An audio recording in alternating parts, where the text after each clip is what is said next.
नमस्कार सांग मैंने नॉलेज इज पावर चैनल को आपण मानक स्वागत।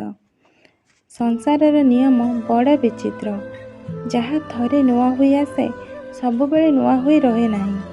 किछि समय व्यवधान रे ता पुराणा हुए एवं सही पुराणा रे आमे किछि परिवर्तन करी नुआ को ग्रहण करि थाउ। आज आमे जानिबा ओडिया नववर्ष संपर्क रे। एही ओडिया नववर्ष केबे काहींकी एवं किपरि पालन करा जाए।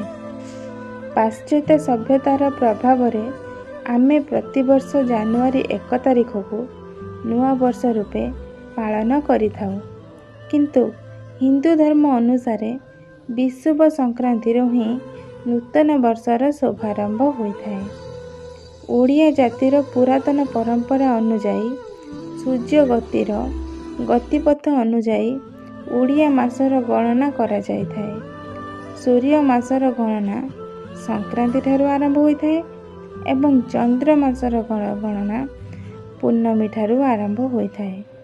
हिंदू धर्म अनुसार गोटिए वर्षरे 12टी मास अनुभूत होइथाए। आउ ये 12 मासरे 13 पर्व पालन करा जाइथाए। आउ ये वर्षर आरंभ महाविषुव संक्रांति ठारू आरंभ होइथाए। वर्षर आरंभ बैशाख मासरू आरंभ होई चैत्र मासरे शेष होइथाए। बैशाख मासर आरंभ तथा मेष संक्रांति रे सूर्य उत्तरायण रे गति करुथिबा समय रे विषुव रेखा उपरे रही थांती।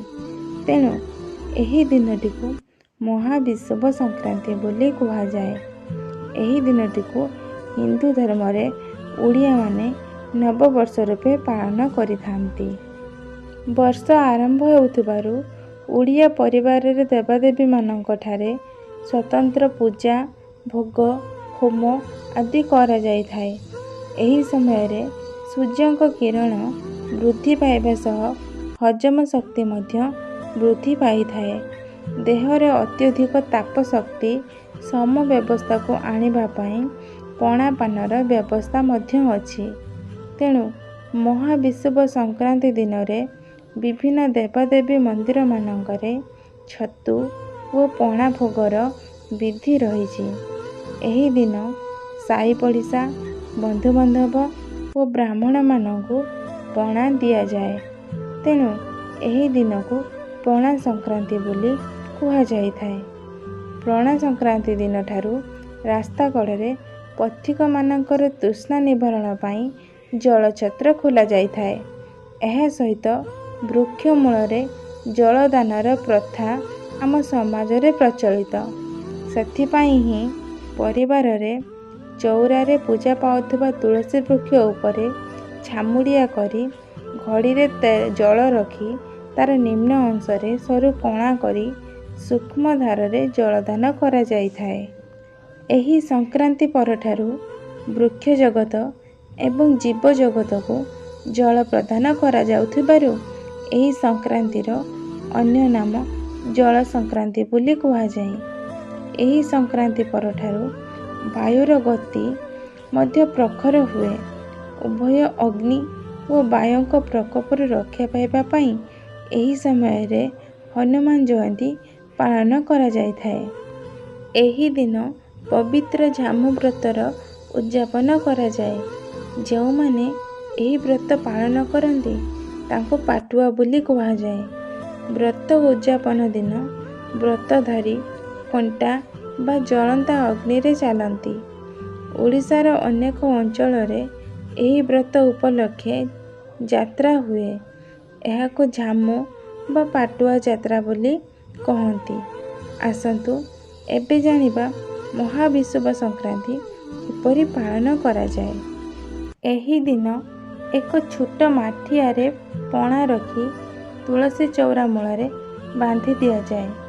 माठिया रे थिबा छोट कणारू धीरे धीरे पानी झरे, जहा वर्षा को सूचाई थाए। एही ठेकी को वसुंधरा ठेकी बोली कहा जाए।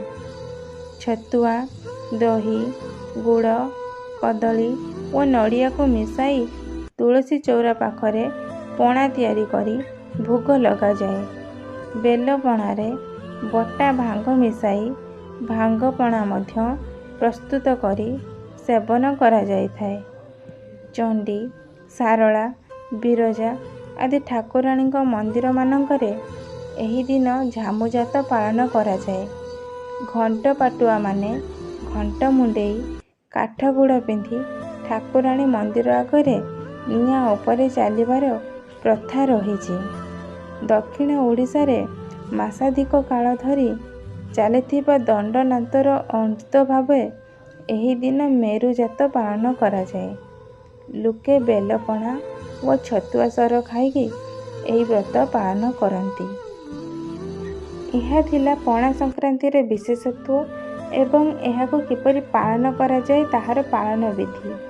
ଭିଡ଼ିଓଟି କେମିତି ଲାଗିଲା କମେଣ୍ଟରେ ଜଣାନ୍ତୁ ଏବଂ ଭିଡ଼ିଓଟିକୁ ଲାଇକ୍, ସେୟାର ଏଣ୍ଡ ସବସ୍କ୍ରାଇବ୍ କରିବାକୁ ଭୁଲନ୍ତୁ ନାହିଁ। Thank you. ଜୟ ଜଗନ୍ନାଥ।